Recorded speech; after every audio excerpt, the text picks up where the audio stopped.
So what's up mga boss, no? And we are back for another video. So eto na, natapos na natin yung gustong setup ni Sir. So yung kay Madam is S-Long na NTR Scorpion. Eto naman si Dark Phoenix. So mas mahaba siya, no?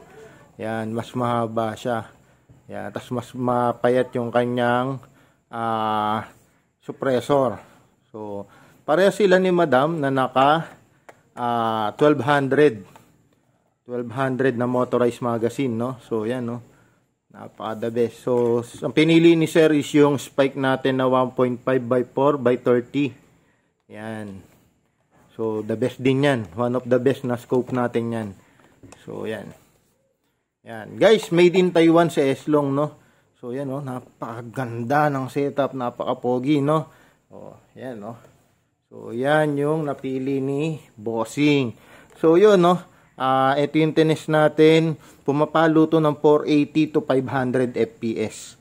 So yan, internals nito sobrang solid din. Yan, naka flat trigger din siya. Tapos yan nga, napakaganda ng kanyang handguard, no. Lightweight din siya guys, lightweight siya. So yan, napaka solid niyan. So yan yung setup nilang mag-partner. Bali, ito yung isa. So yan, yan sila. Yeah. Yeah. Uy. Yeah. Yan. No. Solid parehas. Napaka-solid parehas, no. So yan. Yan, maraming salamat po ulit. Kami ang Savage Airsoft. Yan.